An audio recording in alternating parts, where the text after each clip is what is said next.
ಆಕಾಶವಾಣಿ ಪ್ರದೇಶ ಸಮಾಚಾರ ಓದುತ್ತಿರುವವರು ಕುಮಾರಿ ಕೇವಳ. ಮುಖ್ಯಾಂಶಗಳು: ಬಿಡದಿ ಟೌನ್ಶಿಪ್ ಯೋಜನೆಗೆ ಮರುಜೀವ, ಅತ್ಯಾಧುನಿಕ ಎಐ ಸಿಟಿಯಾಗಿ ಅಭಿವೃದ್ಧಿ, ಮುಖ್ಯಮಂತ್ರಿ ಡಿಕೆ ಶಿವಕುಮಾರ್. ವಿಧಾನಸಭಾ ಹಂಗಾಮಿ ಅಧ್ಯಕ್ಷರಾಗಿ ಹಿರಿಯ ಶಾಸಕ ಟಿಬಿ ಜಯಚಂದ್ರ ಆಯ್ಕೆ.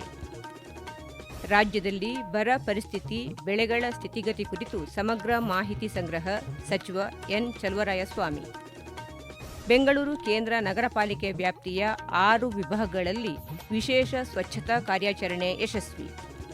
ಅನೇಕ ವರ್ಷಗಳಿಂದ ನೆನೆಗುದಿಗೆ ಬಿದ್ದಿದ್ದ ಬಿಡದಿ ಟೌನ್ಶಿಪ್ ಯೋಜನೆಗೆ ಮರುಜೀವ ನೀಡಲಾಗುತ್ತಿದ್ದು, ಇದನ್ನು ವಿಶ್ವ ದರ್ಜೆಯ ರಸ್ತೆಗಳು, ಮೆಟ್ರೋ ಸಂಪರ್ಕ, ಅತ್ಯಾಧುನಿಕ ಕ್ರೀಡಾಂಗಣ, ಉದ್ಯಾನವನ ಹಾಗೂ ಸುಸಜ್ಜಿತ ವಸತಿ ಒಳಗೊಂಡ ಅತ್ಯಾಧುನಿಕ ಎಐ ಸಿಟಿಯಾಗಿ ಅಭಿವೃದ್ಧಿಪಡಿಸಲಾಗುತ್ತಿದೆ ಎಂದು ಮುಖ್ಯಮಂತ್ರಿ ಡಿಕೆ ಶಿವಕುಮಾರ್ ತಿಳಿಸಿದ್ದಾರೆ.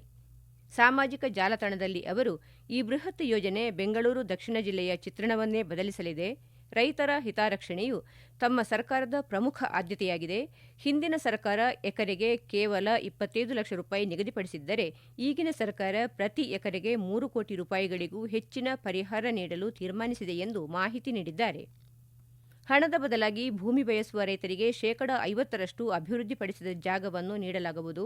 ಈ ಭೂಸ್ವಾಧೀನ ಪ್ರಕ್ರಿಯೆಯು ಸಂಪೂರ್ಣವಾಗಿ ಐಚ್ಛಿಕವಾಗಿದ್ದು, ಯೋಜನೆಗೆ ಜಮೀನು ನೀಡಲು ಇಷ್ಟವಿಲ್ಲದ ಯಾರ ಮೇಲೆಯೂ ಯಾವುದೇ ಒತ್ತಾಯವಿಲ್ಲ. ಯುವ ಜನತೆಗೆ ಅಪಾರ ಉದ್ಯೋಗಾವಕಾಶ ಸೃಷ್ಟಿಸಿ ರೈತರಿಗೆ ಗೌರವಯುತ ಜೀವನ ಒದಗಿಸಲು ಸರ್ಕಾರ ಬದ್ಧವಾಗಿದೆ ಎಂದು ಮುಖ್ಯಮಂತ್ರಿ ಡಿಕೆ ಶಿವಕುಮಾರ್ ಹೇಳಿದ್ದಾರೆ. ಹಿರಿಯ ಶಾಸಕ ಟಿಬಿ ಜಯಚಂದ್ರ ಅವರು ನಾಳೆಯಿಂದ ಹಂಗಾಮಿ ವಿಧಾನಸಭಾ ಅಧ್ಯಕ್ಷರಾಗಿ ಕಾರ್ಯನಿರ್ವಹಿಸಲಿದ್ದಾರೆ.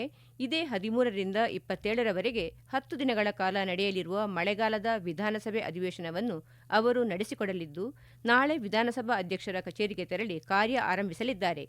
ಅಧಿವೇಶನದ ಮೊದಲ ದಿನವಾದ ಗುರುವಾರ ಮಾಜಿ ಮುಖ್ಯಮಂತ್ರಿ ಸಿದ್ದರಾಮಯ್ಯ ಅವರ ಸಚಿವ ಸಂಪುಟದಲ್ಲಿ ಸಚಿವರಾಗಿದ್ದ ಡಿ. ಸುಧಾಕರ್, ಮಾಜಿ ಪ್ರಧಾನಿ ದೇವೇಗೌಡ ಅವರ ಪತ್ನಿ ಚೆನ್ನಮ್ಮ ದೇವೇಗೌಡ ಸೇರಿದಂತೆ ಇತ್ತೀಚೆಗೆ ಅಗಲಿದ ಗಣ್ಯರಿಗೆ ಸಂತಾಪ ಸೂಚಿಸಲಾಗುವುದು. ಶುಕ್ರವಾರದಿಂದ ನಿಗದಿತ ವೇಳಾಪಟ್ಟಿಯಂತೆ ಕಲಾಪ ನಡೆಯಲಿದೆ.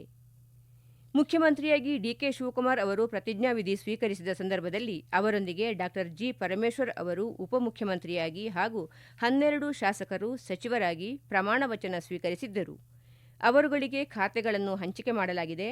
ಆದರೆ ಕಳೆದ ಸೋಮವಾರ ನಡೆದ ಮೊದಲ ಸಂಪುಟ ವಿಸ್ತರಣೆಯಲ್ಲಿ ಸಚಿವರಾದ 19 ಸಚಿವರಿಗೆ ಖಾತೆಗಳನ್ನು ಹಂಚಿಕೆ ಮಾಡಬೇಕಿದ್ದು, ಅಧಿವೇಶನ ಆರಂಭಕ್ಕೆ ಮುನ್ನ ಸಚಿವರುಗಳಿಗೆ ಖಾತೆಗಳನ್ನು ಹಂಚುವ ಸಂಭವವಿದೆ. ಪ್ರಶ್ನೋತ್ತರ, ಗಮನ ಸೆಳೆಯುವ ಸೂಚನೆಗಳು, ವಿಧೇಯಕಗಳ ಮಂಡನೆ, ನೂತನ ವಿಧಾನಸಭಾ ಅಧ್ಯಕ್ಷರ ನೇಮಕಕ್ಕೆ ಚುನಾವಣೆ ಪ್ರಸ್ತಾವ, ಅರ್ಧ ಗಂಟೆ ಕಾಲಾವಧಿ ಚರ್ಚೆ, ಶೂನ್ಯ ವೇಳೆ, ನಿಯಮ 69ರ ಮೇರೆಗೆ ಸಾರ್ವಜನಿಕ ಮಹತ್ವದ ವಿಷಯಗಳ ಬಗ್ಗೆ ಅಲ್ಪ ಕಾಲಾವಧಿ ಚರ್ಚೆ, ಅಧಿಕೃತ ನಿರ್ಣಯಗಳು, ವರದಿಗಳನ್ನು ಒಪ್ಪಿಸುವುದೂ ಸೇರಿದಂತೆ ಕಾರ್ಯಕಲಾಪಗಳ ಪಟ್ಟಿ ಸಿದ್ಧಪಡಿಸಲು ಜಯಚಂದ್ರ ಅವರು ಗಮನವಹಿಸಲಿದ್ದಾರೆ. ಮುಂಗಾರು ಮಳೆ ಸಕಾಲಕ್ಕೆ ಆಗದೆ ರಾಜ್ಯದಲ್ಲಿ ಉಂಟಾಗಿರುವ ಬರ ಪರಿಸ್ಥಿತಿ, ತಮಿಳುನಾಡಿಗೆ ಕಾವೇರಿ ನೀರು ಹರಿಸುವಿಕೆ, ಬಿಡದಿ ಟೌನ್ಶಿಪ್ ವಿಷಯಗಳು ಸದನಗಳಲ್ಲಿ ತೀವ್ರ ಚರ್ಚೆಯಾಗುವ ನಿರೀಕ್ಷೆಗಳಿವೆ.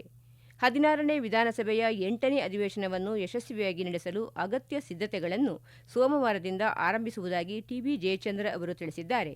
1978ರಲ್ಲಿ ಮೊದಲ ಬಾರಿಗೆ ಶಾಸಕರಾದ ಅವರು 7 ಬಾರಿ ಶಾಸಕರಾಗಿ, 2 ಬಾರಿ ಸಚಿವರಾಗಿ, ವಿಧಾನಸಭೆಯ ಉಪನಾಯಕರಾಗಿ ಹಾಗೂ ಕರ್ನಾಟಕ ಸರ್ಕಾರದ ದೆಹಲಿ ವಿಶೇಷ ಪ್ರತಿನಿಧಿಯಾಗಿ ವಿವಿಧ ಹುದ್ದೆಗಳಲ್ಲಿ ಕಾರ್ಯನಿರ್ವಹಿಸಿರುವ ಅನುಭವ ಹೊಂದಿದ್ದಾರೆ.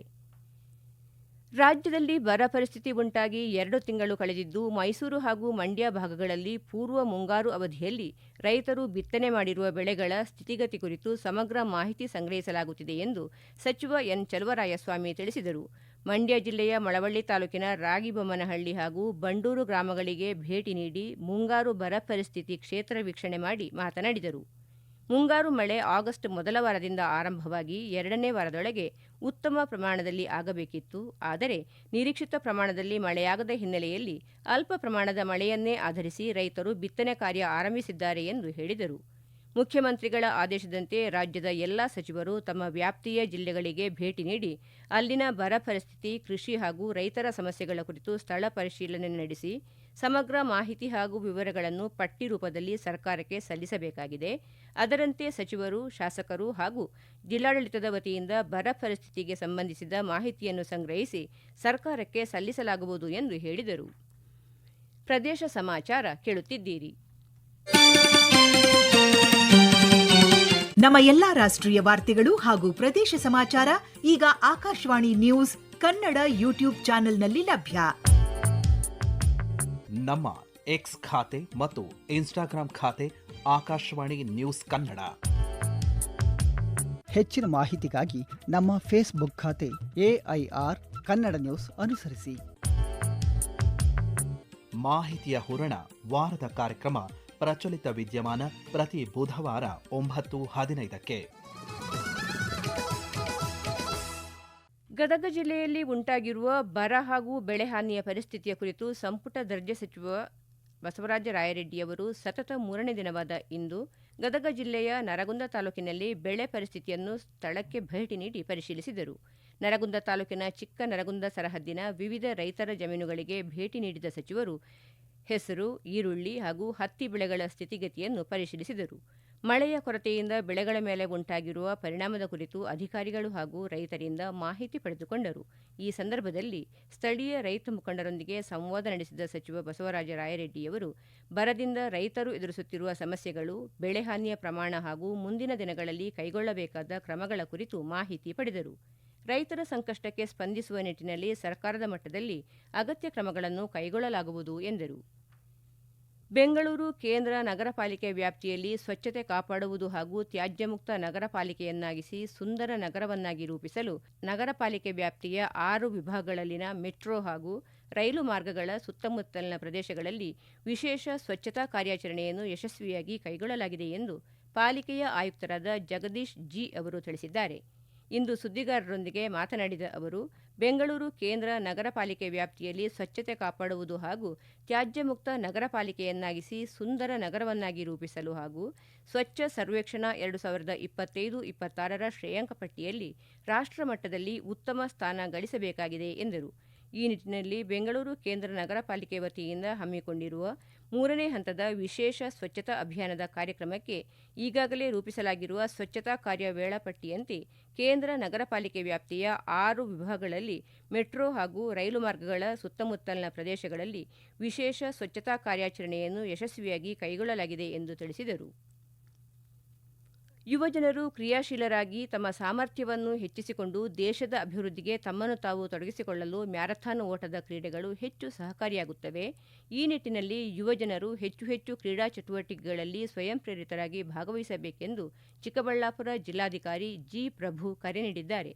ಚಿಕ್ಕಬಳ್ಳಾಪುರ ಮತ್ತು ಬೆಂಗಳೂರು ಜಿಲ್ಲಾಡಳಿತ, ಯುವಜನ ಸಬಲೀಕರಣ ಮತ್ತು ಕ್ರೀಡಾ ಇಲಾಖೆ ಸಹಯೋಗದಲ್ಲಿ ಇಂದು ನಂದಿ ಗಿರಿಧಾಮದ ತಪ್ಪಲಿನಿಂದ ನಂದಿ ಗಿರಿಧಾಮದ ತುದಿಯವರೆಗೆ ಹಮ್ಮಿಕೊಂಡಿದ್ದ 21 ಕಿಲೋಮೀಟರ್ ನಂದಿ ಹಿಲ್ಸ್ ಮಾನ್ಸೂನ್ ಮ್ಯಾರಥಾನ್ಗೆ ಚಾಲನೆ ನೀಡಿ ಅವರು ಮಾತನಾಡಿದರು. ಯುವಜನತೆ ದೇಶದ ಸಂಪತ್ತು. ಯುವಜನರು ಕ್ರಿಯಾಶೀಲರಾಗಿ ಓಟ ಸೇರಿದಂತೆ ವಿವಿಧ ಕ್ರೀಡಾ ಚಟುವಟಿಕೆಗಳಲ್ಲಿ ಸಕ್ರಿಯರಾಗಿ ಸಾಮರ್ಥ್ಯವನ್ನು ಹೆಚ್ಚಿಸಿಕೊಂಡಲ್ಲಿ ಅದು ಅವರ ದೈಹಿಕ ಮತ್ತು ಮಾನಸಿಕ ಆರೋಗ್ಯ, ಸದೃಢತೆಗೆ ಪೂರಕವಾಗುವುದಲ್ಲದೆ ದೇಶದ ಅಭಿವೃದ್ಧಿಗೂ ಬೆಂಬಲವಾಗುತ್ತದೆ ಎಂದು ತಿಳಿಸಿದರು. ಕರ್ನಾಟಕ ಸರ್ಕಾರದ ಕ್ರೀಡಾ ಇಲಾಖೆ ಇಂತಹ ದೂರದೃಷ್ಟಿಯನ್ನು ಇಟ್ಟುಕೊಂಡು ನಂದಿ ಹಿಲ್ಸ್ ಮಾನ್ಸೂನ್ ಮ್ಯಾರಥಾನ್ ಆಯೋಜಿಸಿದೆ. ಈ ಮ್ಯಾರಥಾನ್ನಲ್ಲಿ ಯುವಜನರು ಮಾತ್ರವಲ್ಲದೆ ಮಧ್ಯಮ ವಯಸ್ಕರು ಮತ್ತು 60 ವರ್ಷ ದಾಟಿದ ಹಿರಿಯ ನಾಗರಿಕರು ಅತ್ಯಂತ ಉತ್ಸಾಹ ಮತ್ತು ಆಸಕ್ತಿಯಿಂದ ಭಾಗವಹಿಸಿರುವುದು ಸಕಾರಾತ್ಮಕ ಬೆಳವಣಿಗೆ ಎಂದರು. ಉತ್ತರ ಕರ್ನಾಟಕದ ಬಡ ಹಾಗೂ ಪ್ರತಿಭಾವಂತ ವಿದ್ಯಾರ್ಥಿಗಳಿಗೆ ವಿವಿಧ ಸ್ಪರ್ಧಾತ್ಮಕ ಪರೀಕ್ಷೆಗಳಿಗೆ ಅನುಕೂಲವಾಗುವಂತೆ ತರಬೇತಿ ನೀಡುವ ಅತ್ಯುತ್ತಮ ಶಿಕ್ಷಣ ಸಂಸ್ಥೆಯೊಂದನ್ನು ಕಟ್ಟುವ ನಿಟ್ಟಿನಲ್ಲಿ ಪ್ರಮುಖ ನಿರ್ಧಾರ ಕೈಗೊಳ್ಳಲಾಗಿದೆ ಎಂದು ಮಾಜಿ ಮುಖ್ಯಮಂತ್ರಿ ಹಾಗೂ ಸಂಸದ ಬಸವರಾಜ ಬೊಮ್ಮಾಯಿ ತಿಳಿಸಿದ್ದಾರೆ. ಇಂದು ಹುಬ್ಬಳ್ಳಿಯಲ್ಲಿ ಏರ್ಪಡಿಸಿದ ರಾಜ್ಯಮಟ್ಟದ ಪೂರ್ವಭಾವಿ ಸಮಾಲೋಚನಾ ಸಭೆಯಲ್ಲಿ ಭಾಗವಹಿಸಿ ಅವರು ಮಾತನಾಡಿದರು. ಈಗ ಕೊನೆಯಲ್ಲಿ ಮತ್ತೊಮ್ಮೆ ಮುಖ್ಯಾಂಶಗಳು. ಬಿಡದಿ ಟೌನ್ಶಿಪ್ ಯೋಜನೆಗೆ ಮರುಜೀವ, ಅತ್ಯಾಧುನಿಕ ಎಐಸಿಟಿಯಾಗಿ ಅಭಿವೃದ್ಧಿ, ಮುಖ್ಯಮಂತ್ರಿ ಡಿಕೆ ಶಿವಕುಮಾರ್. ವಿಧಾನಸಭಾ ಹಂಗಾಮಿ ಅಧ್ಯಕ್ಷರಾಗಿ ಹಿರಿಯ ಶಾಸಕ ಟಿಬಿ ಜಯಚಂದ್ರ ಆಯ್ಕೆ. ರಾಜ್ಯದಲ್ಲಿ ಬರ ಪರಿಸ್ಥಿತಿ, ಬೆಳೆಗಳ ಸ್ಥಿತಿಗತಿ ಕುರಿತು ಸಮಗ್ರ ಮಾಹಿತಿ ಸಂಗ್ರಹ ಸಚಿವ ಎನ್ ಚಲುವರಾಯಸ್ವಾಮಿ. ಬೆಂಗಳೂರು ಕೇಂದ್ರ ನಗರ ಪಾಲಿಕೆ ವ್ಯಾಪ್ತಿಯ 6 ವಿಭಾಗಗಳಲ್ಲಿ ವಿಶೇಷ ಸ್ವಚ್ಛತಾ ಕಾರ್ಯಾಚರಣೆ ಯಶಸ್ವಿ. ಇಲ್ಲಿಗೆ ಪ್ರದೇಶ ಸಮಾಚಾರ ಮುಗಿಯಿತು. ನಮ್ಮ ಮುಂದಿನ ವಾರ್ತಾ ಪ್ರಸಾರ ಸಂಜೆ 6:40ಕ್ಕೆ.